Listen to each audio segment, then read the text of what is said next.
Well, hey now. Welcome to Fitz's Electric Bar.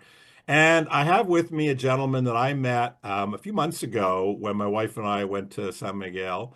And I want to welcome Tim to the show. And Tim, with your Noisy Records t-shirt and your record store, tell us again, I sort of said this, but where are you based? Give us the full name of your town.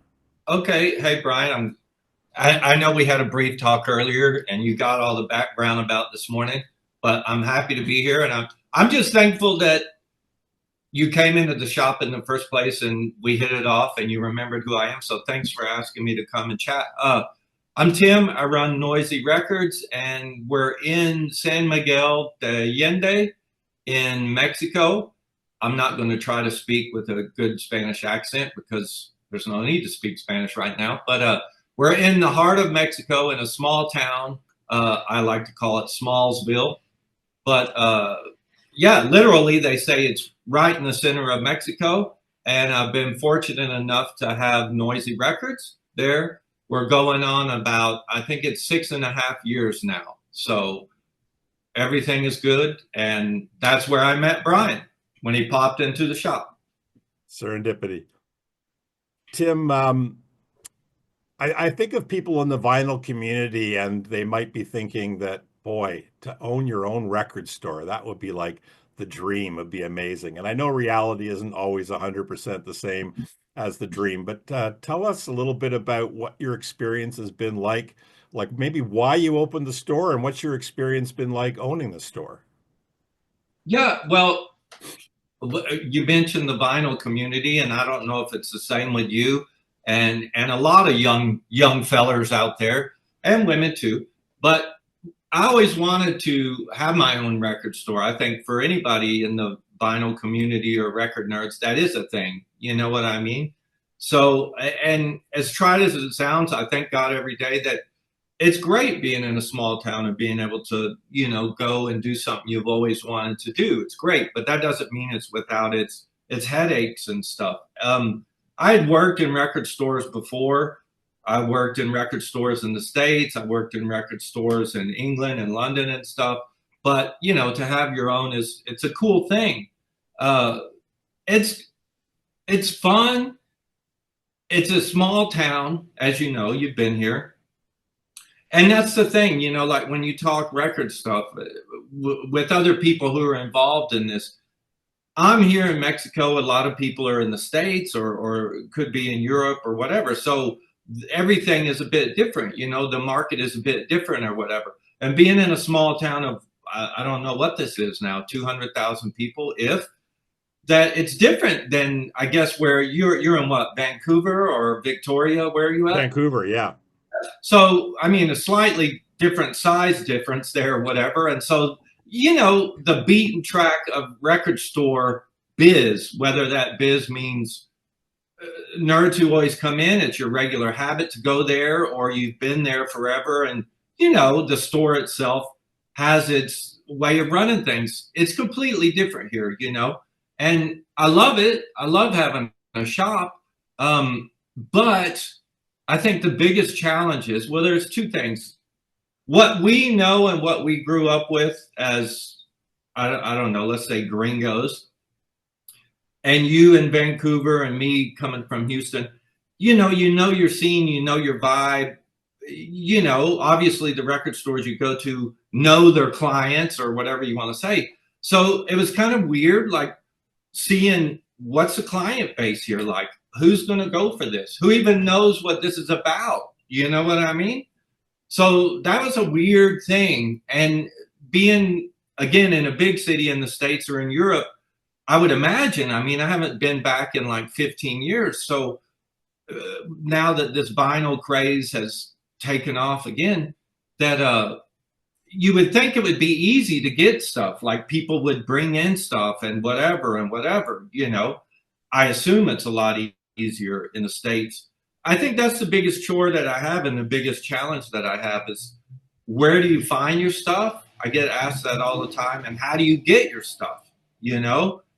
And I don't know when you were here if it had happened, but I had been fortunate enough in the last year or so that there's been some retirees here in town who decided to get rid of their collection.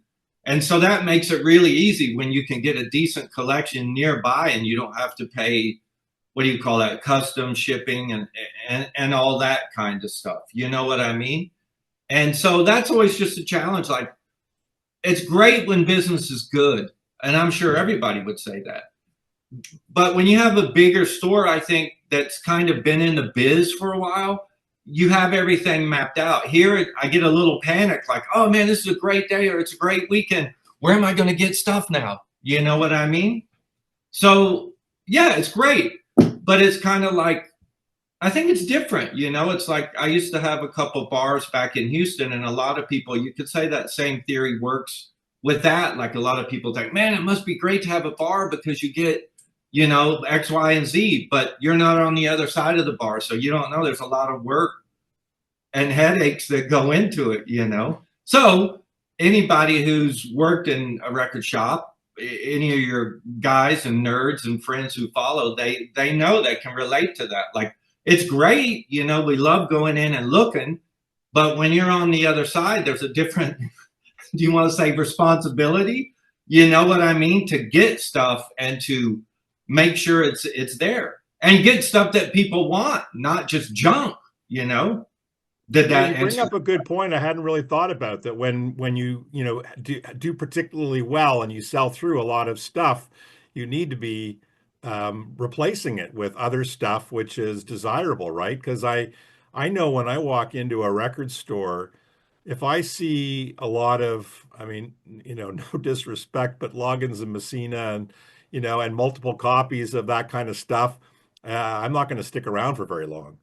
Yeah, yeah. It's crazy, and we joke about that. Like, there's Dan Fogelberg is in every record shop. I don't care where you are. You know what I mean? He's going to be there. Seals and Crofts are going to be there too. You know what I mean? And you're right. Kenny Loggins. I mean, I like Kenny Loggins. I used to love Full Sail by Loggins and Messina, that record, when I was a kid. But you know what I mean? Some of it is just like, oh my gosh, you know, kind of, if you think about it, Joan Baez is always there too. You know, it's hard to get rid of her. And Christopher Cross, he's always around, you know. But it is a weird thing because I have, like, well, if I can, I expand on that 1 second. Of course. Yeah, there was a guy that I knew back in the States. He was actually, I think, from New Orleans, and he had worked for I think it was Atlantic Records, whatever, WIA, you know, Warner Brothers Records, forever since he was a teenager. So he had been around the block and whatever, and he worked in record stores, and he had actually opened another record store in Central Texas, you know, near all the college towns and whatnot. So he was running the store there. His name was Greg. And I was talking to him one day before I was opening this joint. And just, what do you think, Greg? What do you think about this? What do you think about this? You know, just getting his pointers. And he said something that was really, it made me think of it when you said that. He goes, man, he goes, I'll tell you this. The feeling you have when you have the collection ready to open your store is the best feeling in the world. And he goes, but it's like bittersweet, because he said you feel so good about taking time to curate, and you have, or you try to have, like, the best copies of this and that and this rare copy here. And he goes, you work all this time to get it ready, and you're so proud of it. You're like, this is great. I would love this if I walked in. And he goes, the sad thing is, it's great because you open your doors and you have such a great selection, but it'll never happen again. He goes, it only happens that one time, you know, when you're about to open the store. And it's kind of true. You know, it's a weird concept. And he goes, you know, it makes you sad, but that's exactly the catalyst you need to try to, do you want to say set your brand or whatever, you know, to try to give your potential customers a knowledge of who you are and what you are and where you're gunning for, you know. So you kind of get close to that. I think, like, when you get a good collection, at least I do, I always get excited, like, oh man, you know, and you can't wait to get it all out. And you're so happy, like, man, everybody, or this guy's going to love it, this guy's going to love it. and you want them all to come in, but then it's back to, it's back to the same thing. Then they come and get all the good stuff, and you're like, what? Well, it's this continual. I I don't just, know, gray hair because I'm worrying about how to get. hey, gray hair is better than no hair. Yeah, Um, amen, right? here's a musical metaphor, I think, for where you've just described that, because that's a really interesting story of what it's like to get a record store up and running. It's like a band, and a band's first record is they basically curated music over 3, 5, 10 years Yep. before they put their first record out. And then afterwards, there may be a flurry of great songs that come up, and they can put that out on the second record or the third record. But ultimately, they've depleted their inventory and now it may be a lot harder to come up with some good stuff for, second or third record. And for you, it's like getting that, other things into your collection from probably collection sales and things like that, if you're wanting to really truly get like a big influx of really good stuff.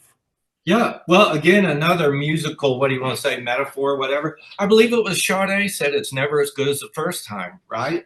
So it's true. But I mean, I hate technology. And again, I don't know if that part will be in our talk because we were talking about that before you started recording. But I hate technology, right? And I hate cell phones. And I have some guys back at home and some different places that I buy from, you know. And whenever this happens, I'm always like on the phone, and my wife always gets on to me like, "Why are you always on your phone?" And she thinks I'm just dorking out, like being on social media or whatever. But I'm like, it sounds retarded, but I'm looking at records. I'm sending messages. I'm hustling. You know what I mean? Just Mm. always.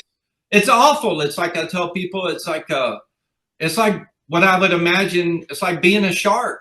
You're just always looking. Or a Yeah. heroin addict, but it's a Yeah. lot healthier than that. Yeah. Amen. Yeah. We don't have health risk with this, unless, of course, that's breathing black mold from clean and dirty records or whatever.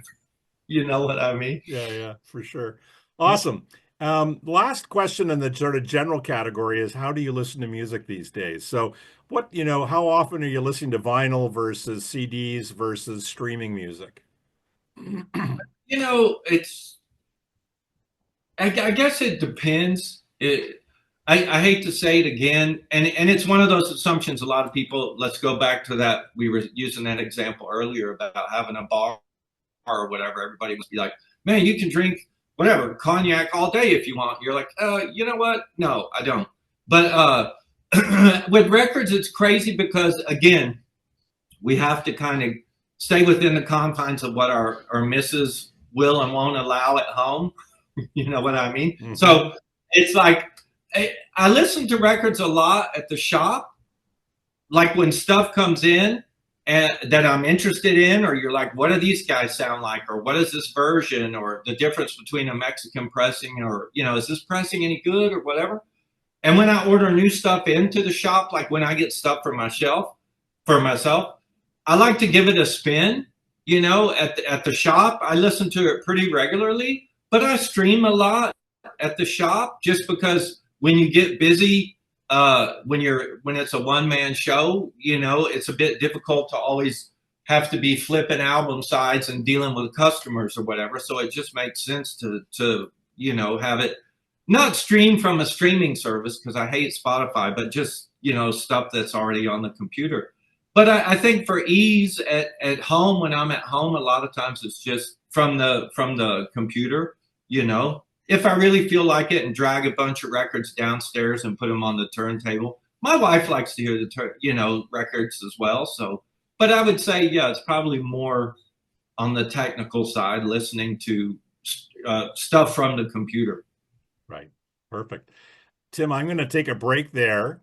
We're just wrapping the 40 minutes, believe it or not, because of the early part. It's the clock started running. So I'm going to shut this off. I will email you when I'm ready to go back on, and it's just the same link, and hopefully everything goes okay. Okay. Awesome. See you in a bit. All right. Okay. First question. What record are you really enjoying these days? What would you be calling like a front of the pile record that you feel like you just need to keep listening every day? That's a tough one, you know, and I didn't know what this was going to be like, right? So I had a couple things I was going to talk to you about. And because you asked that question, I guess by default I can refer to one of these. So if you give me a second, I got this recently and I have some issues with it, but I did listen to it. So I guess if you say, well, there's a couple records because they were all new, so I was all giving them a good spin and enjoying it. But I have to say, I probably got this one. I listened to a few tracks and I was enjoying it so much I had to listen to it again. But don't get any wrong ideas from this. But Siamese Dream, right? I hate the Smashing Pumpkins, I gotta say that. But I've been wanting this album ever since it came out. And they reissued it for Record Store Day and I put it on and it's weird, right? Sorry to ramble on, but it's weird. Like if you've only known that record on CD, because that's for a lot of us how it was available for the longest time. And then to have it separate, you know what I mean? It's like different scene one, scene two, act one, act two, however you want to say, side one, side two. But it was really nice hearing it. You know what I mean? That's why I said I started to listen and I was like, I'm going to listen to that again, you know? And it was really kind of how 35 years or however long it's been, like after the fact, like really listening to it and appreciating it as an album. You know what I mean? And I know it sounds stupid to say that, but hey, the industry did that to us, right? But to answer your question, last week, this was probably the record I, was listening to the most. Perfect. Tell us about a favorite concert experience you've had. I just watched yours about Nick Cave. Uh, I don't know, a favorite one. There's a handful, but because you just talked about Nick Cave, I'll talk about Nick Cave. That I I wasn't a big fan in the early days. He's kind of noisy with Birthday Party and all that junk, and I really wasn't a fan of the first couple records. I think I got into him with Your Funeral, My Trial. That really, you know what I mean, got to me. And what's the one with Mercy Seat and all that? You know what that record. But when I lived overseas, I saw Nick Cave several times, like in the 90s and stuff, when I was in England and in Germany. And we were just talking about this Friday night before I knew that you had seen Nick Cave with a buddy of mine. He had never seen Nick Cave. And so, what's he like? What, blah, blah, blah. Is he overhyped now? Whatever. But, I told him, and I used to tell people that I really enjoyed Nick Cave. It was one of those shows, anytime he would, well, when I was over there, would be playing, I would want to go. And I said, I don't know what Nick Cave is like now compared to, say, mid 90s, late 80s, mid 90s, because I haven't seen him since.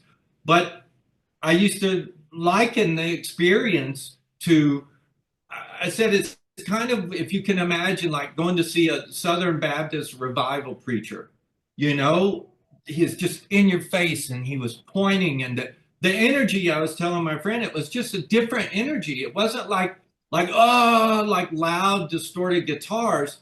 Mind you, this is, like I said, when I saw him years ago, it was just, piano and drums. And it had like, it sounds stupid, but an organic kind of feel. Do you know what I'm saying? Mm-hmm. But it would just be this accumulative thing, this energy that would build. And it was just kind of enveloping. You know what I mean? And I said, those were always just, it was good shows. And another one real quick, if I can tell you that it's kind of like a Smashing Pumpkins example. It was I don't know, was it late 80s, early 90s after the Ritual de la Habitual album from Jane's Addiction. I was in London and I saw him at the Astoria. And it was one of those really few concerts when there was like total, like something in the air, like real, electricity and whatever. And like just I guess the tension was building, and then Perry Farrell came out and they were doing Up the Beach, and he had a, a bunch of grapes, you know, and he came out and he was wearing like knee-high rubber boots like you wear in the garden, like rain boots, and marigold gloves, and his hair was still like kind of long and in dreads. He was wearing, speaking of bodycon clothes, he was wearing like I don't know, I forgot the designer from the 60s, but it was a figure fitting, form fitting dress with the sides cut out, and it was brown with like, I don't know, yellow and orange, like a 60s mod look, a mini skirt, it was a one piece dress. And he came out on stage, and that was kind of shocking. But he walked up and down the stage and would take grapes, put them in his mouth, and bend over and let the people get them out of his mouth. And he was like, or letting them grab grapes off the thing. And I know maybe that sounds stupid, but the music, the vibe, it was just so like, oh my gosh, this is intense, just crazy stuff. But, I haven't been to a show in 15 years. I wish I could give you a better update than that, but. No, anything from the past that left a memory for you. And if it stood out over 15, 20 plus years, then it's obviously an important show from your past. And, it's not an important show, but just talking of vibes real quick, my friend that I was telling about, Nick Cave, I'm riffing on Nick Cave because you had said it.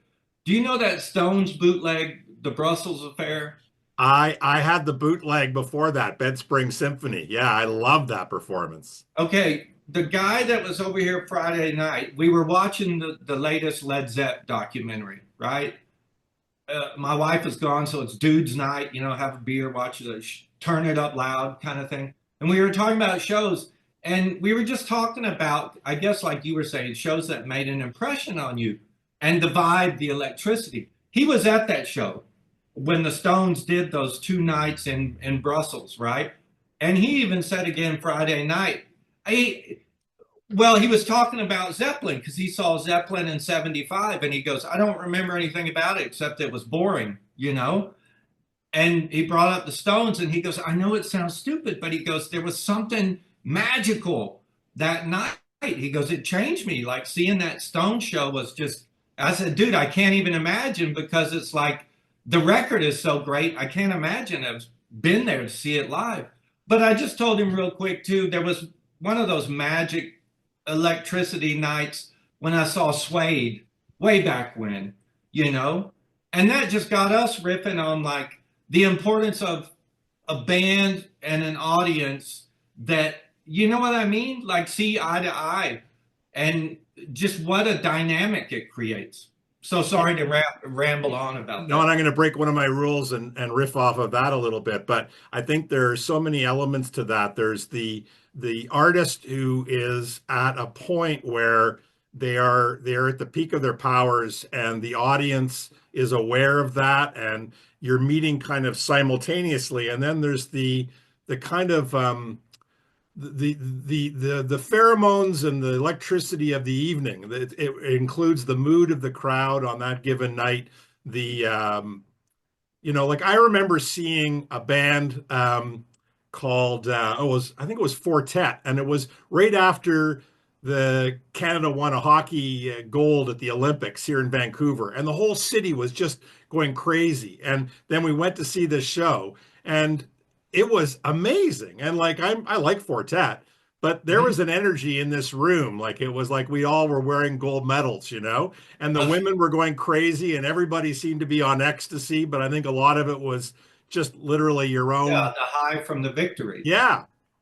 So that energy, a band and an audience, I've always thought that really one of the unique things about a live show is just that it is, as corny as it may sound, it's a conversation between band and audience. Absolutely. And the band needs the audience to buy in and to be excited by it. And they, in turn, the audience needs to know that the band is authentically there and really into it. Like I used to have this feeling like, Oh, that was probably one of their best shows of the tour. Well, I have no idea. Really great musicians can put on some really great shows on a tour. But if they leave that impression on me as an audience member, then that is a good show. Yeah, and if I can riff off your riff real quick, it's weird you say that and your hand gestures because it was almost mimicking my friend Alex the other night. He grew up in he's a retiree who lives here. He's the guy I think I told you about who got me back into 7 inches, who's collecting 7 inches and stuff. But when he was talking about that Stone show and whatever, he said, if you think back, I mean, like he's seen everybody, like the Pistols, the Jam, Zeppelin, whatever, old guys, we may be old. Well, he's a little older. I might be old, but I got to see all the cool bands, right? So he was saying, there's something about, again, that audience and band meeting I and I being at the same place, literally and figuratively at the same time. He goes, if you think back, he goes, when I saw the Pistols or whatever, he goes, I would go see these bands, the Jam, the Pistols, whatever, probably even the Stones in 73 at this time. And he said it was what, maybe the equivalent of $4 or $5, you know? So he goes, you're a young person, you're spending $4 or $5, which you can afford. And he goes, and you go see this band who, like you just said, probably at their prime, they're a younger thing. You get it, you're both hungry, then it's like a feedback loop, right? Whereas he said, like nowadays, he goes, okay, we're older, and I don't want to keep going on about that, but it's okay because we're in the same club. But he said, nowadays, like for instance, I wanted to go see Roxy Music on the last tour, and you think, I'm older, I got to buy a ticket to fly to another country to see the show. The cheapest ticket I can find is maybe $800, and you're just like, is it worth it? Do I enjoy that anymore? And you're asking the same from the performer. It's like, come on, Mr. Ferry, you're going to give it to me like what I imagine it should be in here. So I think the dynamics change as we get older and what gets us off. You know what I mean? Yeah, yeah. And expectations. I always feel expectations can often defeat the joy of something when you've got too much expectation. Certainly, if you're spending a lot of money for a show and you've had the ticket in your top drawer, metaphorically, or in your iPhone for 6 months, you've got a lot of expectations, and it's hard for a band to live up to that.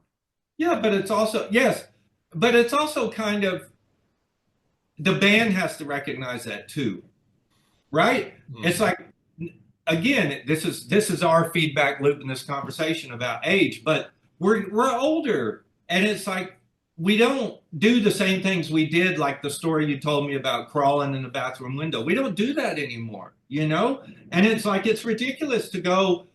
I'll use Nick Cave as an example. He probably performs a bit different because you were mentioning the visuals, and that was a weird thing I was thinking about. Like I saw the Who and one of their other in farewell tours, right? And I think it was 2006 with the Pretenders. It was awesome.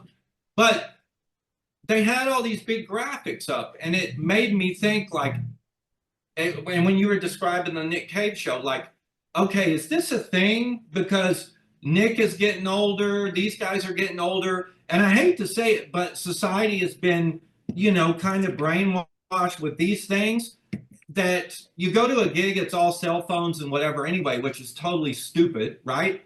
But our expectations, like you said, it hasn't changed. Like now we're visually stimulated, so we want the big thing up there. Mm. And the performer, is he realizing I can't give it like I used to, so I need help, to do that? And it's kind of, it sounds dumb and like I'm an armchair, what do you call it, a coach or a critic, but it's kind of changed the dynamics, right? Like, and it's silly of us to expect Nick Cave to be like he was in 85 or 88 when it's 2025, So, and it's kind of pathetic, right? Like if you see Mick Jagger, who, yeah, he goes out and gives it his all, but he takes choreography courses. And you're just like, dude, we don't expect you to do that. Mm. Be yourself. Be an 80-year-old guy. Well, not maybe, you know? But to be devil's advocate, maybe that is being himself. Maybe that's really what he wants. Like he was always into dancing and performing, and maybe he wants to continue to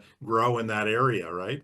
Yeah, yeah, maybe, but it's just kind of like I think it's just a good thing. It's kind of like how do you- growing old gracefully, and like you can't always perform, and I can't think of any other good example other than Peter Gabriel. I kind of get the impression that he realizes like I can't go out and be a dandelion like I was with Genesis and shave my head all stupid. So I can still be active, but I can do it by starting a label and get into production and kind of, you know what I mean? Yeah. Working within his means. And I And think people who go to those shows, that's what, there's that agreement again to what to expect. Peter Gabriel's an interesting example, also of like the visuals can really complement the show, and they are tools of creative output, or they can be just simply like enlarged versions of your face to get to the back of the audience. And I think of things like I remember seeing Radiohead and the In Rainbows tour, and the stuff that they were doing visually was so cool, and it was such a complement to what they were doing musically. It had elements of Warhol in it, and it was really, really neat. I thought Nick Cave used visuals really, really well. There was a really an artistic quality to a lot of what they were doing. Peter Gabriel's visuals on this last tour on the what was it, I.O. album? I Mm. don't know if that was the name of the album, I forget now, but it was beautiful, as you would expect, just these visuals that had art, like real artists, that digital artists that had created art specifically for the songs. And you'd watch them kind of unfold and metamorphose, and you realized that it went so well with the music. It was such a complete kind of sensory experience, and Yeah. that's great. And some like I saw Thievery Corporation about a year ago. I really enjoy them. They're a fun live act, but they had all these visuals, and then they would constantly have like Thievery Corporation letters in huge letters. And I'm like, I know who you guys are. This is like a branding exercise. I was so irritated by that to the extent that I don't ever want to see them again. Yeah, well, and I would imagine when you mentioned Fortet, I know he's been getting a lot of hype on his recent gigs from some of the lighting installations and stuff, the weird thing. So I would assume he had some cool stuff. But when I saw Bowie on that, what was it, the last tour again? That was early 2000. Was it 2005, 2006? What was the name of that? Right, Reality, right? Yeah. I was just disappointed because I think in the tour program, it had a big ad, and on both sides of the stage, it was a big thing for like, I don't remember if it was Mercedes Benz or Toyota or whatever. And you're just like, am I in a car dealership, or why do we have to have this Toyota keep coming at me? I'm here to see Bowie. I don't want to see Yeah. this, Pepsi or whatever. But anyway, sorry. No. Well, I've completely fucked up the structure of the whole thing. I've put myself into the equation, but That's this is a okay. really good segue. So, question number three, a favorite Bowie record. Ah, yes. Well, I think for me, hands down, it's got to be Scary Monsters. And yeah, I think that's my favorite. There's a couple other who try to always get in the ring and challenge that. I like Young Americans a lot, and sometimes I think Hunky Dory gets in the ring too and tries to slug it out. But I really think that for me, it's got to be, and I know it's not cool because it's not the trilogy, the Berlin trilogy or whatever, but it's mainly because it hinges on it for me for Teenage Wildlife. Like the first time I heard that song, even now I get goosebumps. It just blows me away. So I think that song can carry the whole record. And I think Bowie at that time was, to me, before he sold out with, the Let's Dance record, which I still don't get to this day. It's like, I don't get it. But I just thought it was weird enough, but easy enough to swallow. You know what I mean? And some of the sounds, it's kind of like a culmination of almost what he was experimenting with in those trilogy albums that he had maybe, in my opinion, had kind of fine tuned it. And with the not pre-millennium intention, but knowing things were changing, you're going into a new decade, and what am I looking forward to or whatever, that it just to me has that kind of almost like a zeitgeist feel, you know? And it seems kind of very fragmented and distorted, not in a fuzzy sense, but you know what I'm trying to say? Yeah, it's great. But I have to say real quick, what always puts Young Americans up there for me. It hasn't won, but like I said, it's always a contender. When I lived in Germany, it was a weird thing. It was a quadraphonic sense around dream. And you got to remember, this is the early 90s before they started doing all these reissues with extra tracks and whatever. And it was so crazy, but it was so vivid. I woke up, my brother's a big Bowie fan, my younger brother. And I woke up one morning and I said, dude, I had the craziest dream. And he's like, what? And I said, I just, I know it sounds pathetic, but I said, it's Bowie. And mind you, we're way back in the early 90s, late 80s. I said, he played these unreleased songs of Young Americans that was just fantastic. Like it blew my mind.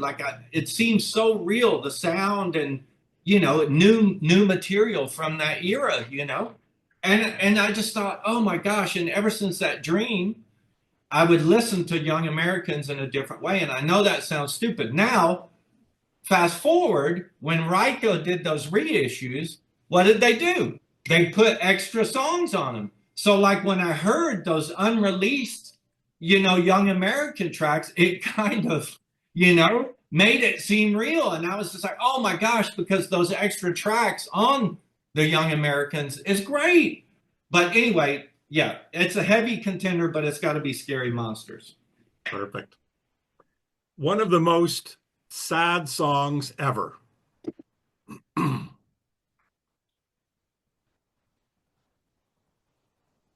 don't know. My dad died 7 years ago, 8 years ago, and I can't remember the name exactly. Something about heaven. It was a Ralph Stanley song, you know. I know him, but not this, not him. Yeah, yeah, and I just can't. It can't come to my mind right now. But my dad was really into bluegrass and the old timer stuff.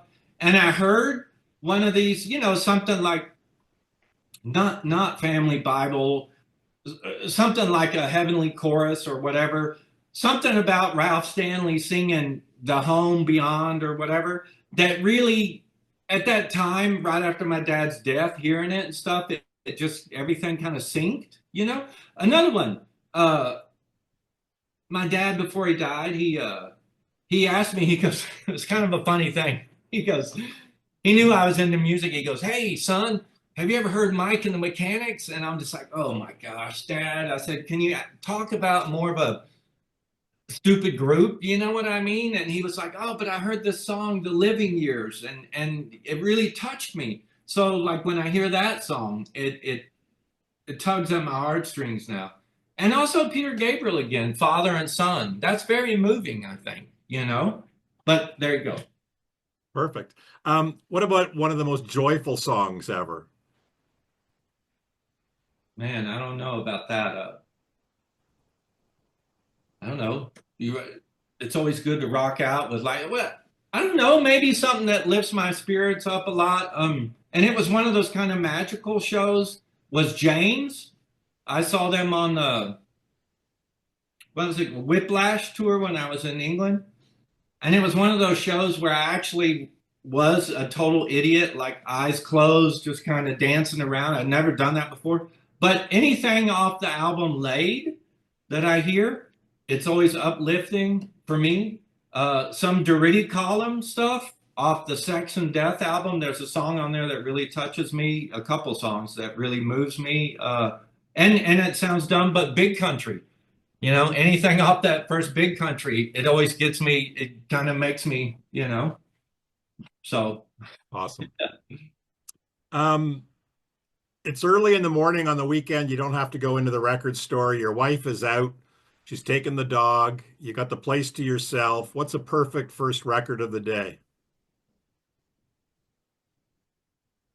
I guess it depends on what you did the night before, or if it's rainy. But this is probably a dumb answer, but I would say almost every day, any day, uh, Cafe Blue or my ever changing moods, depending on which country you're in.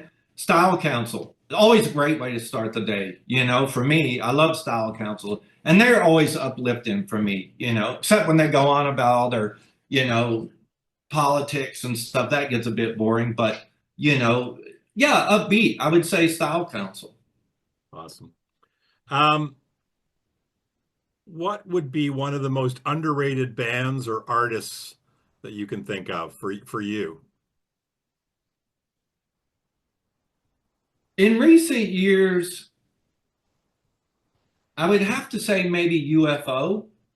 You know, at recent for me, meaning in the last 15, 20 years, I've come to realize like, man, what a band. And a lot of people don't appreciate UFO for when you go back and you look like everybody like right now, Shanker is touring My Years with UFO, which is kind of a cheap thing to do, right? But that's the irony in it, if that's the right word. Everybody knows, well, let's say UFO's legacy hinges on that era with Michael Schenker, from like 75 to 77 or somewhere around there.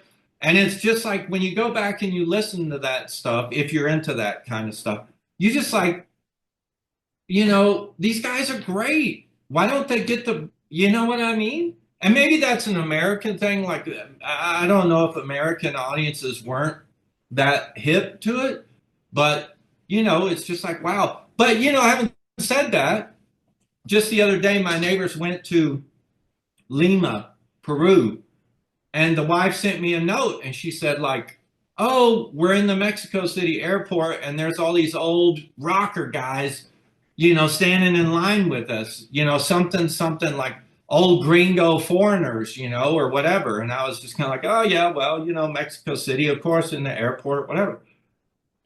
It was a typo. She wrote back a few days later and said, I never heard these guys before. And I'm thinking, what is she talking about? Who is she talking about? She tried to tell me they were in line with Foreigner and they rode the plane to Lima with Foreigner and Lou Graham is with them. I only give you that quick story because that's another band. The other night, something came on TV and my wife and I were talking about, like, they were huge with Foreigner 4, but I kind of think they're kind of written off like, oh, Journey, Foreigner, whatever. But again, it's like, if you go back and listen to those first album through Head Games or even Foreigner 4, they were a great band, really. Like, you know? So anyway. I'm somebody who doesn't know them other than what I know, and I haven't explored that. But anyways, enough about me. Van Morrison or Jackson Brown? Van Morrison. But it's weird. Can I interject? I think we talked about that when you're at the store. One of those records you always see in every record store is Jackson Brown's Hold Out. And you always see the big one. Why Running can't on Empty. Yeah, that's everywhere. I have probably 5 copies in the store right now. But there's that title song I think he does twice on that album, Hold Out. And there's something about, what is it called? Missing Persons or something for a stranger or something on that album. It's really moving, I think, the chorus or whatever. But that's so weird that you bring that up because I don't think he gets a lot of credit, for what he did, like writing with Nico and all these other people, that weird stuff that he did that you wouldn't expect. I love Van Morrison, but I do have a newfound appreciation for, didn't he do Redneck Friend or something like that, I don't know.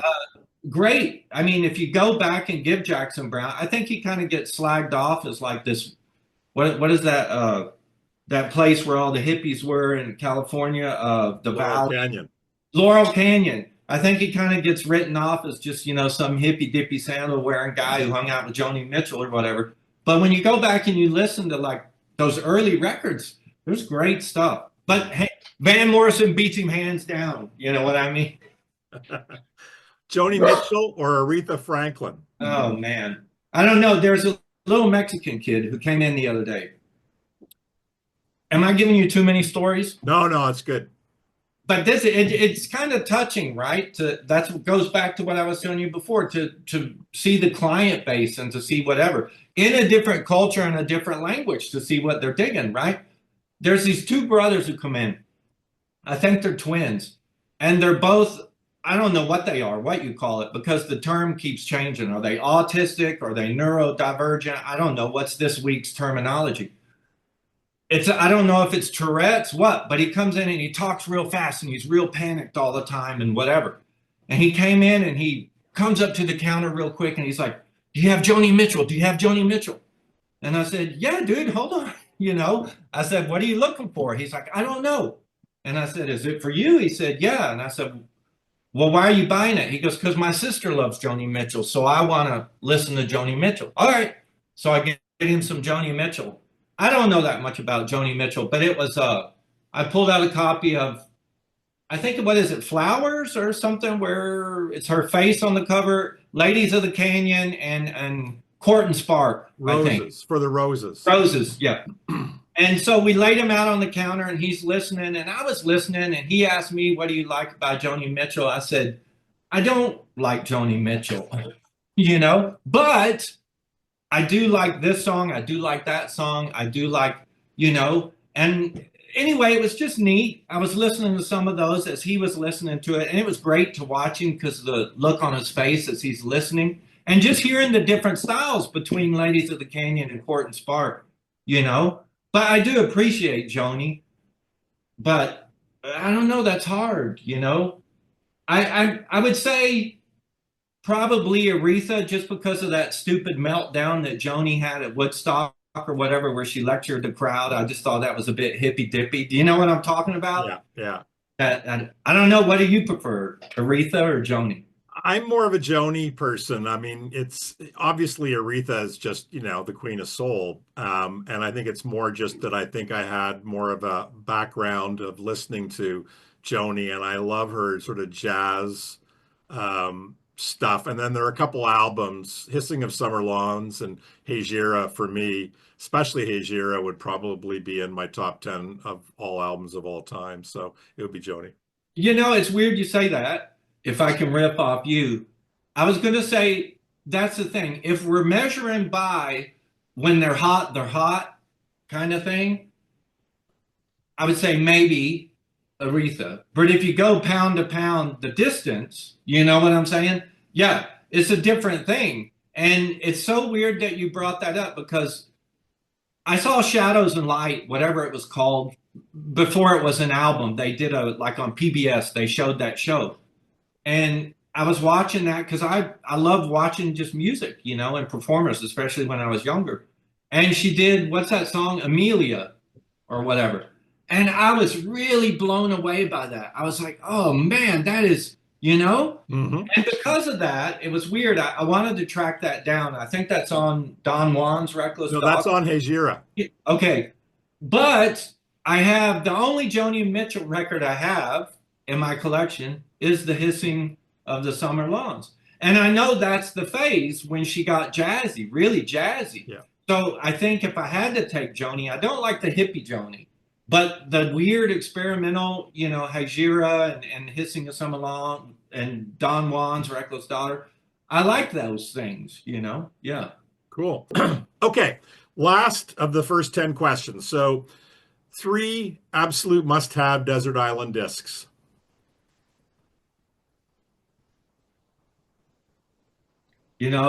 I always say that's kind of funny, and I sit here like dumbfounded whenever you get asked that question. But I mean, people always ask you that question, right? Like, oh, whatever, whether it's books or records, and you're usually pretty quick to answer, but then you always rearrange what you think you would do. For me, desert island, dude. I don't know.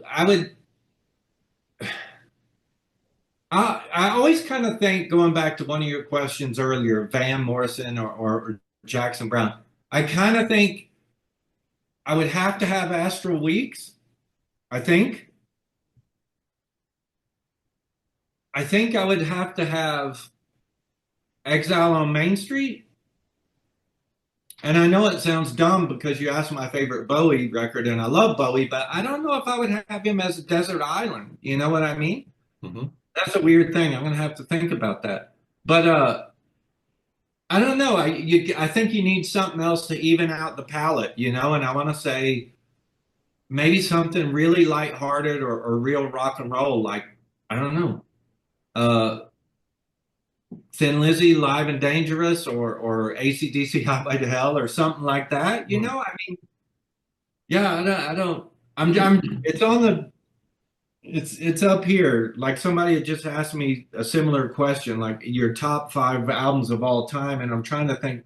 No, you know what? I think this is what I'll do. Astral Weeks, Exile on Main Street, and maybe Red Rose Speedway. I was going to say a toss up between Ram and Red Rose Speedway. I think I could be okay with that, you know? Beautiful. Thank you.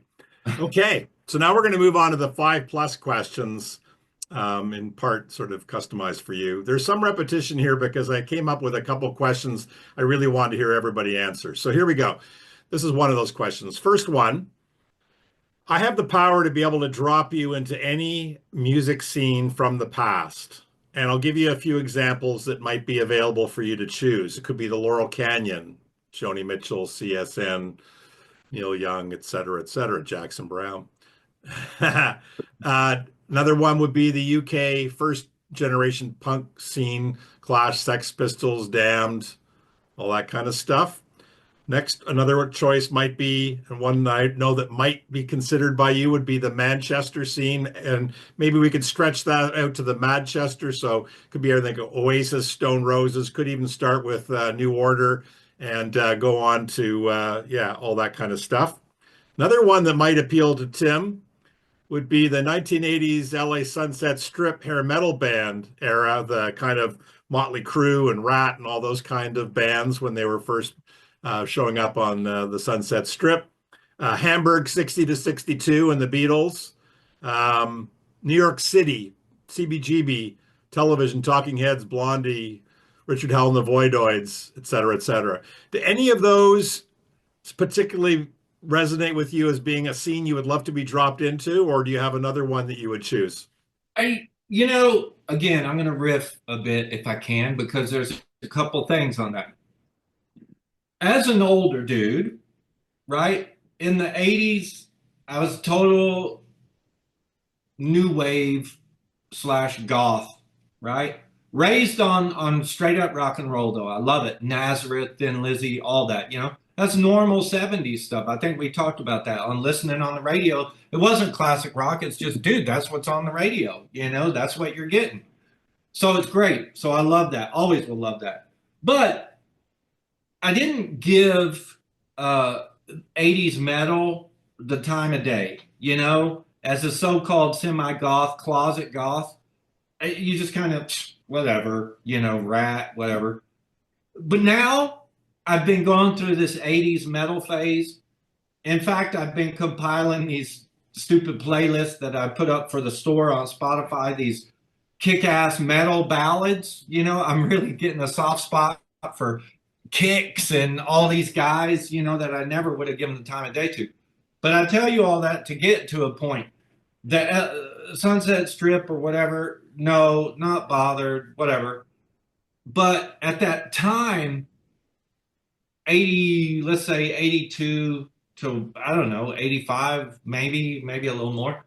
I was working at what was the world's biggest record store at that time, believe it or not, called Texas Tapes and Records in Pasadena, Texas. It was huge. I mean, literally, it was. I mean, everything's big in Texas, right? This was huge. And it was called, at the time when I was younger, they were open till like midnight. And I used to go with my older brother and his friend and look at records, you know, because they were older than me, 6 years older, and they were buying whatever. And I can remember going there and like seeing like Tusk and stuff when it first came out and the displays and looking at everything. And it's late at night and it was a different whatever. So I always thought I would like to work in that store one day. They kind of changed their vibe because like they were selling water beds and whatever. And I'm getting to a point. they became like this heavy metal bastion, right? And this is the early 80s, early to mid 80s. I got out of high school, or I was still in high school, and I got a job there. And I'm like, I could care less about metal music, you know? But I was found myself working there. Anyway, my long and short of that is I was there when they were doing like in stores with the Scorpions and Motley Crue and Grim Reaper and you name it. You know what I mean? All these guys when they were really starting to take off. So I was just like, you know, and for a long time I had a problem with Motley Crue because of that and that 80s metal because I don't remember exactly what happened that day, but it was like a morning like this morning where everything was out of whack. I got to work a few minutes late, and my boss, Dave Brickler, called me in the office and he said, "Why are you late?" And like I said, I don't remember. You know, I was supposed to be there at 10. I got there at like 10:15 or 10:20 because of whatever. It was the day Motley Crue tickets went on sale for, I think, was it Shout at the Devil or something, that tour, right? And they needed all hands on deck, and these two hands weren't there. I was fired that day. So for a long time, I had a grudge to bear with Motley Crue because I was like, you nerds got me fired, you know, because I wasn't there to, you know, sell your stupid tickets. You know what I mean? But anyway, so I'm not really keen on that hair. I love it now, but would I want to go to that scene? No. I was in England at the time when, at the end of Baggy and that Manchester and the whole Britpop. So I was there. I was watching it. It was great. Uh, the old punk thing, I would kind to the English punk thing. I think I would like to do, but I was going to say if I could write in my category, I think I would just want to go back. It's kind of in between those two. The you know, punk thing and the baggy Manchester era. I just think that prime 80s new wave slash goth, maybe that's just old man sentimental stuff, but I miss it. You know, I saw an interview the other day with Billy Duffy from the Cult, and it's that Rock and Tours podcast. Do you know that? No, I don't. With Gary Kemp from Spandau Ballet and Guy Pratt, who I played I have watched that. Yes. they were riffing great with Billy Duffy, and it was just interesting to hear some of the stuff that Billy Duffy had said. And I have issues with the Cult right now. I love him, but I think Ian Astbury's a total, I don't know, he's a lost cause, dude. But anyway, it just made me kind of sweet again for that era and just all the stuff because you're getting the tail end of what punk started out with this momentum and then kind of just blossomed into all this other stuff. And I think that late 70s, you know, to like mid 80s, there was so much, so many different directions and lanes that were happening that it was great, you know, and yeah, that was for me. I was, you know, going to clubs at that time, and so it was great seeing all those bands and whatever. And I look back and you just think like, yeah, man, music's not cool like it used to be, you know? Punk's a little too, I don't know, short-lived or whatever. I don't know the term I'm looking for. Whereas that other, if you just kind of mess it all up and say that whole new wave thing, because you are pulling in bits of that whole CBGBs and whatever, you Yeah. know, Yeah. I think that would be, you know. But can I interject? Sorry, go ahead. You No, were I was just gonna say, like, yeah, it's funny in a sense because it's like an era, but not necessarily a specific scene because it crosses nations and continents. But when I think about, like, I was going to clubs, dance clubs, and around that time, and that 80s music in a dance club, like when they would put on She Sells Sanctuary and it would just start and you would know immediately what it is. And the build up, and then when the drums come in, and just you just your eyes roll back into your head, and you just lose your shit. Or The Cure's A Forest, you know. And then again, the same thing. It's got these great keyboard intro, and then you're just waiting for the do do do do do do, and then you just lose your shit. I mean, that was a fun time to be in a club dancing, eh?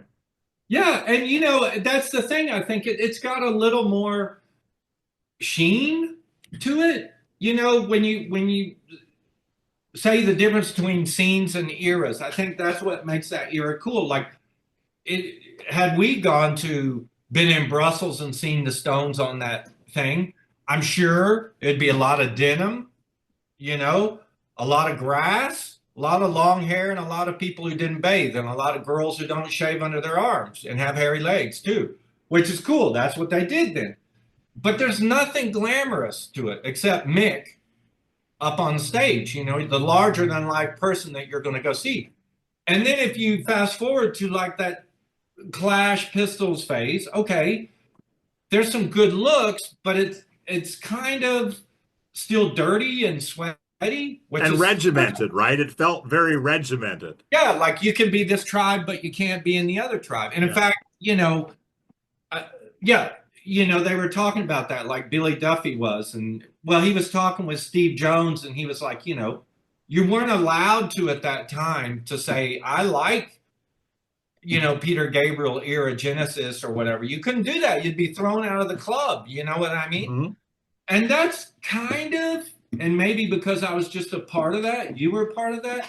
But if we look back and we're serious about it, grunge killed everything. I hate grunge. I wasn't a part of it. I was watching Oasis and Suede and stuff. I used to work with a guitar player from Suede, you know, and did I tell you that? Like he gave No. me his demo. We were working in a store in London, Covent Garden General Store, and I worked with Bernard Butler, and we would always talk when we would work, and he'd be like, "I'm going to be a famous musician," and he would ask me, "What are you going to be?" I said, "I'm going to be a famous music photographer," you know.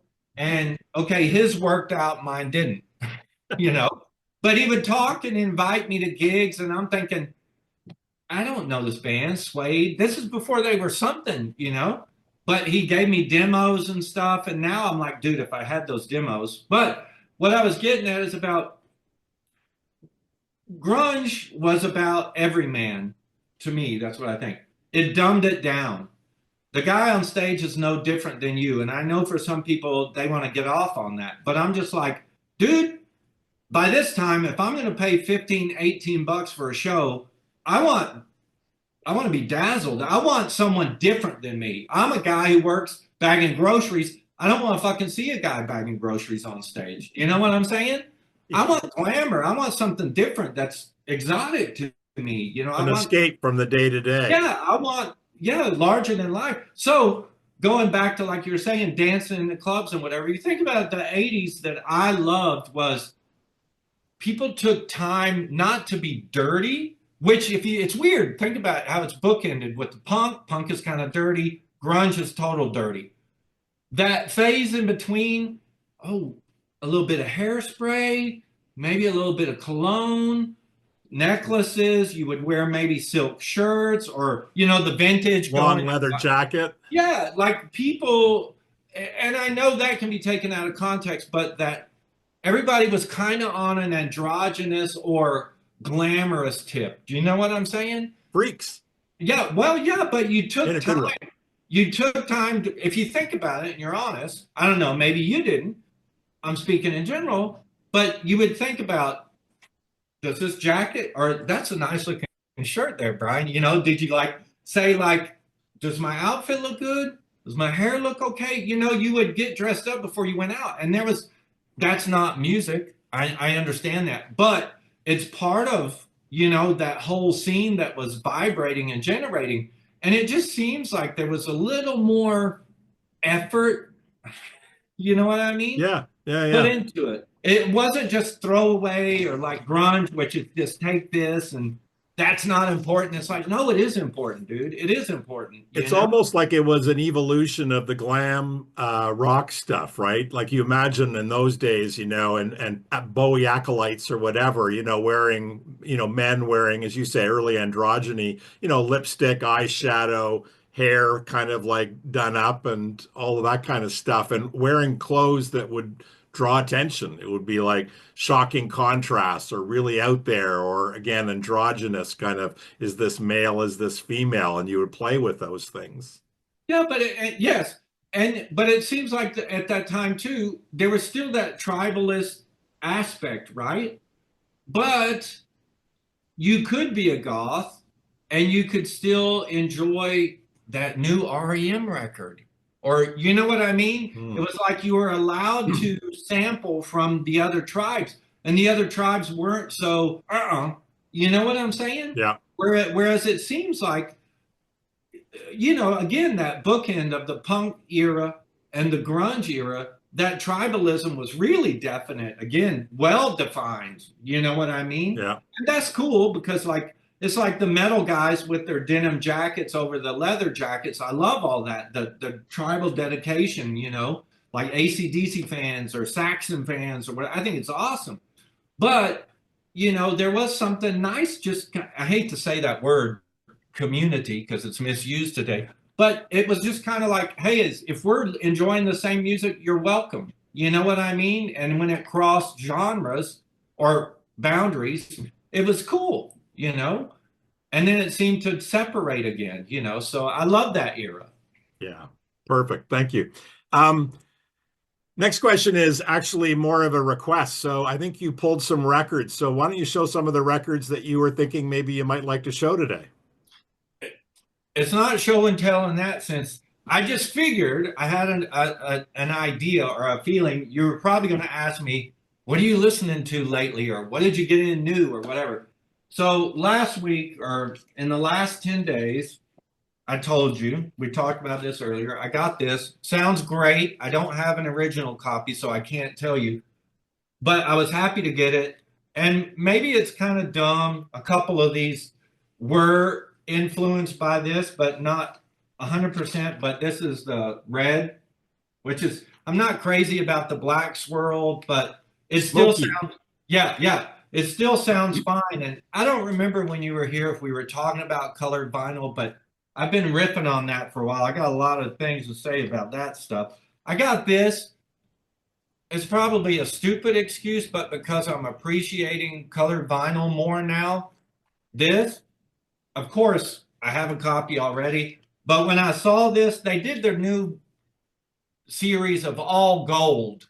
And I was like, oh, those look awful. I don't want gold. But this one is Hellfire. That's So nice. isn't that nice? Yeah, it And gets more red to the center, like in the center of yeah, hell. yeah, and Yeah. and as dumb as it sounds, I mean, you're supposed to listen to it, right?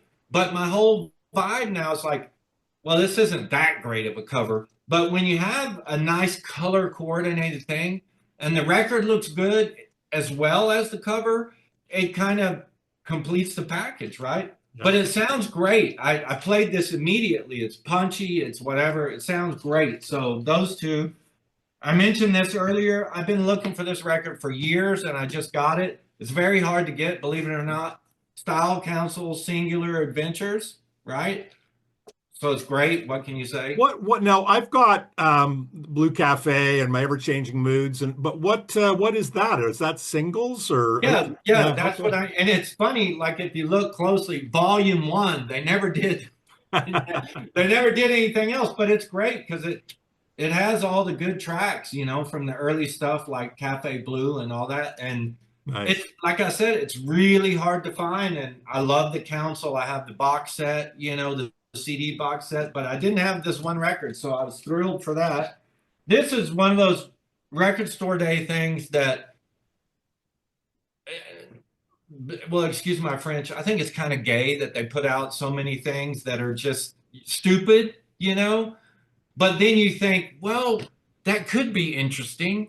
Like this year, they were doing. I have it on CD. They did the A sides and the B sides of T Rex, and this year they did the Bolin B sides, a double album, which I didn't get.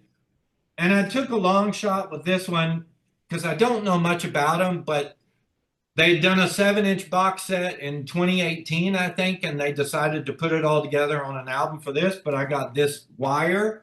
I got that too. I love Wire.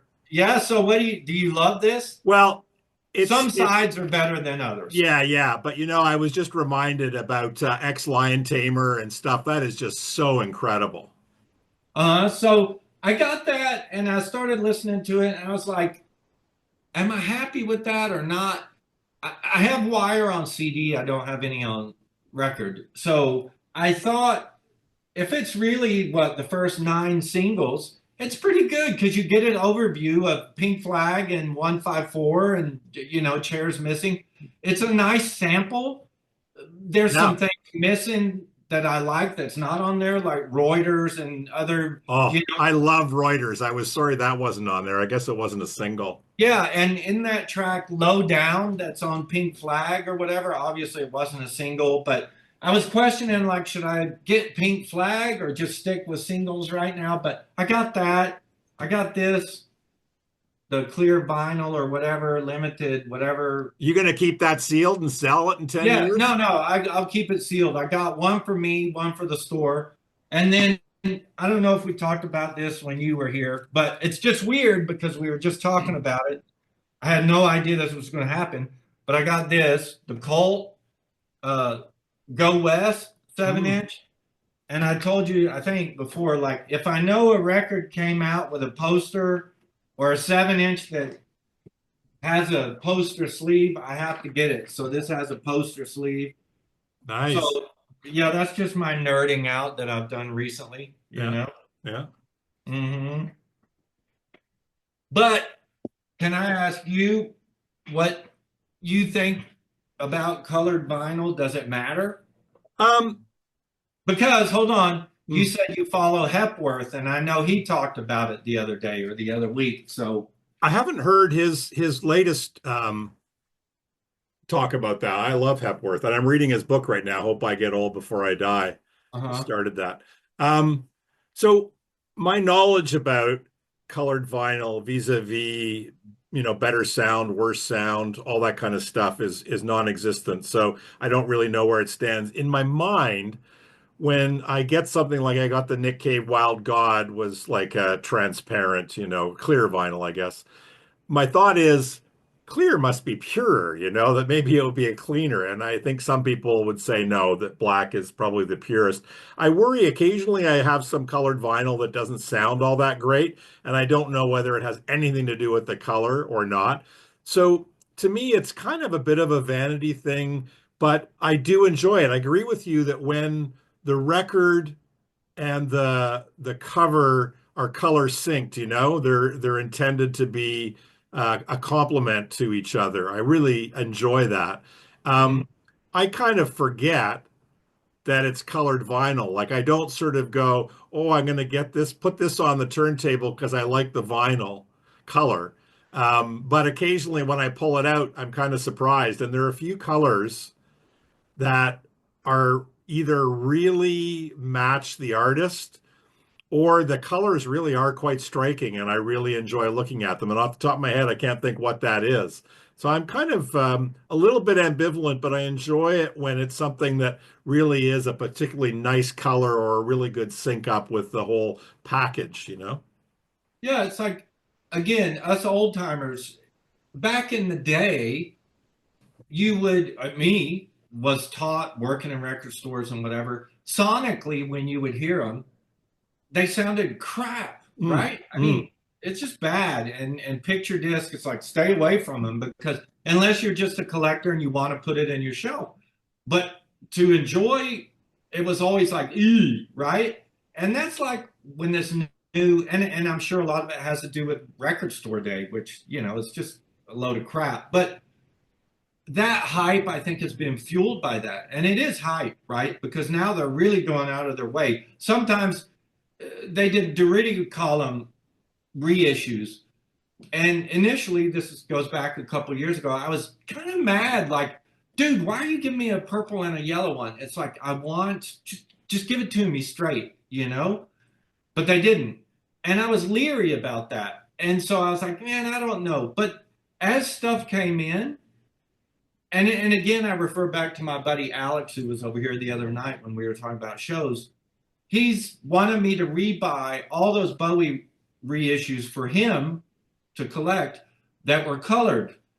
And he's from Belgium, and back in the day, like Stiff and whatever in the 70s, and other stuff like X-ray specs and whatnot, they would press a lot. And it's weird if you go and look it up. In the Netherlands, we're really big on colored 7 inches, you know? So a lot of those punk ones and whatever would come in colors. So he's trying to go back and, collect his youth.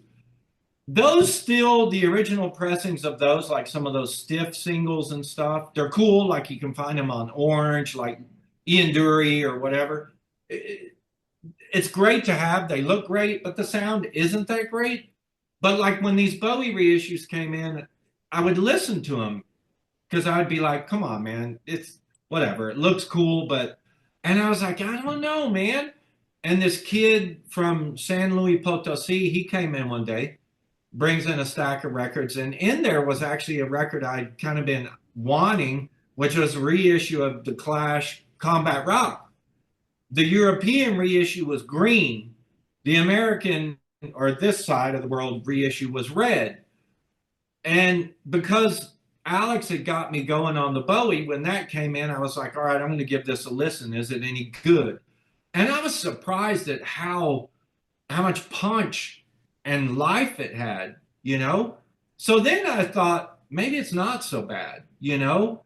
And like the Pistols, a few years ago, they did the Bollocks on lime green, see-through lime green. I still haven't opened mine, but they had also done it on pink. And I was like, you couldn't find the pink one. So I went on this mad hunt to get hold of a pink one. And I got my hands on a pink one. I like pink vinyl. I don't know why, but if it's vibrant pink, I love it. And so I got that Pistols and I listened to it and it sounds great. So now I'm kind of like, I'm not worried about it. But I did a series of videos on my side about Record Basics 101, just covering some really stupid stuff about proper handling, sleeving, what's the difference between this and that. And I did a deep dive and was researching like colored vinyl stuff about that. And it is true. I believe it now. Like the technology is so far advanced now than it was in 75 or 78. So, or even the early 80s. The coloring they use is different. The vinyl is different. So you're getting a better sound quality, you know? Hepworth said that black vinyl is black vinyl is black vinyl. That's how he wants it. That's what he grew up with. I dig it, right? I still like just a lot of black vinyl. In fact, the other day I was having an existential crisis like, dude, you're 60 years old. What do you care if the record's pink or black? And I was like, I don't know, but I kind of like it in a color sometimes. And that's a weird thing. Like I was thinking like AC/DC, do I need it to be colored? No, just rock, dude, on black, you know? It's okay. But you made a comment about clear. You Ultravox did just reissuing, all their good stuff. Well, the latter stuff with Midure, and it all came out in those Steven Wilson remixes, and you can get it clear heavyweight vinyl. I think clear vinyl looks good. But when I was looking into it all and stuff, there's a guy here who used to run a hi-fi shop in Miami. So he's a total audiophile nerd. And he told me prior to this, clear vinyl is not pure vinyl. Pure vinyl is actually milky, you know. Clear vinyl has been colored and black vinyl has been colored. So pure vinyl is kind of milky white, you know. And he said that if you're being the purest of the pure, you know what I mean?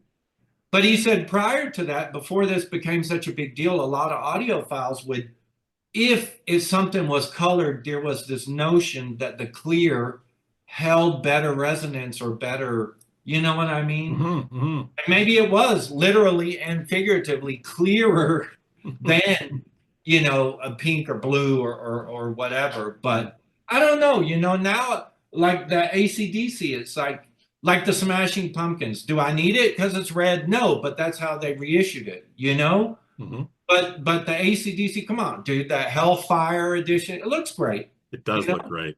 And my friend Alex, because when he was getting all these Bowie ones, I got him a copy of Heroes that was colored. The sanctified version is gray. I don't like gray vinyl. I think it looks like crap. It's like cement, you know? Yeah. It doesn't turn me on. And there's too many red vinyl records, in my opinion, out there. So if something's in red and something else, it's like, give me black or whatever. Don't give me red again. I don't need it. But I came across this bootleg version of Heroes that was reissued in Europe, I think in like 2018 or whatever. It seems like every time they do a sanctified version, the bootleggers do this other version around the same time of Mm. the release. And this one copy of Heroes, I've never seen another one like it. It was this like see-through, super bright, hot pink, magenta, whatever you want to say. But the complement, when you slide that bright, like neon pink out of that gray, jacket, it's awesome. Sonically, it may not be on par with the others, but I listened to it here at home and I told Alex, I said, dude, if you're going to split hairs, maybe you'll find fault, but it looks great when you pull it out. Mm. But touching on what you said earlier, it's like, it's kind of stupid to think I'm not going to buy a record to put it on the turntable and sit there and watch it because of the Unless color. it's a zoetrope one, right? Yeah, yeah. It's just like, yeah, that's taking it too far. It's just the thing when you pull it out and you see it and you're like, man, that looks nice. I'll see you when it's time to flip the side too, and that's it. But I'll yeah, look forward to coming back at the end of the record to look at it. yeah, yeah. But to sit there and stare, it's like, whatever. Hey, what's one of your favorite instrumental records? Apollo. Oh, yeah, I love that record. Yeah, I love that. And I love, funnily enough, I saw a copy again the other day. It's from my youth, from watching Clockwork Orange. It was actually before that. But that switched on Bach with Walter Carlos or Wendy, depending on when you bought the record. But yeah, those two immediately. I think if I only had two instrumental discs to take with me to a desert island, that Apollo, come on. There's no questions asked. Have you ever watched the Apollo missions? Like the whole thing was designed to be, as I understand it, Eno said that watching the original Apollo mission and hearing like basically long static periods, but also with um, broadcasters talking over it, he felt it demeaned the overall experience. So he wanted to create this music to be able to enrich the visual experience of the Apollo missions instead of what he felt was really diminishing the experience by just Yeah. having this dry, kind of conversation being done over top by the broadcasters. No, I didn't know that. But So it exists. I think it's called what's it called? I forget, but if you look it up, it is basically all that footage with Brian Eno, Daniel Lanois' album music, scoring it. It's really quite remarkable. I think you'd enjoy it. uh, what's your favorite instrumental album? Uh, One of my all-time favorites. I mean, I don't have a single favorite. That's why I always say a favorite rather than my favorite, but definitely Paris, Texas, that Ry Cooder soundtrack. I just love that. Yeah, a lot of people like that. That That's the an 80s space. record. Yeah. Like it's just the space that's created. There's just so much room in terms of getting a feel for this location, and it's just so open and expressive and emotional in a really minimalist way. I just think it's a remarkable record. It's well, Ry Cooder, yeah, that's a big deal. But you mentioned Lanois. He did a great job. There was some great stuff on that Sling Blade soundtrack. And he's just a good soundmeister. He does something really undeniably cool with sound. Yeah. He did that documentary, what was it, a while ago, where he was explaining everything. You know what I'm talking about? He did an album for it too. That was great. I think I saw part of that. I'm not sure that I saw the whole thing. I've seen so many interviews with him talking about his music, and then also he's interfaced with some of the all-time greats producing Neil Young, Bob Dylan, Neville Brothers, Emmylou Harris, right? He's just It's a incredible. great thing. Yeah. Yeah. Uh, we may get cut off here, but I'm going to try to squeeze in a couple more before we do. And All right. then let's just jump quickly back on just to say our goodbyes if we do get cut off. Okay. Okay. Um, what band most terrifies or revolts your wife? Something you like, but she just hates. That I don't. I couldn't. I don't know. I don't know. That's the thing, you know. She one time gave me a hard time because she said, "What were you doing last night?" And it was when before we got married and whatever, and I was like, "Oh, I don't know. You know, the dudes came over and we're hanging out, and we talked a lot about Rod Stewart." And she kind of gives me a hard time about that. Like, what are you going to do? Hang out and talk about Rod Stewart? I know that Rod Stewart doesn't terrify her, but she kind of does that in a taunting way, like us talking now about the nerdiest things. You know what I mean? I don't know if she's ever expressed anything that really geeks her out, you know. She knows I go on and on, jokes about Rod, that I'm fascinated with Weller, you know, with McCartney, but I don't think anybody really she's freaked about, you know. Good. Okay, and the last question is, what's the meaning of life?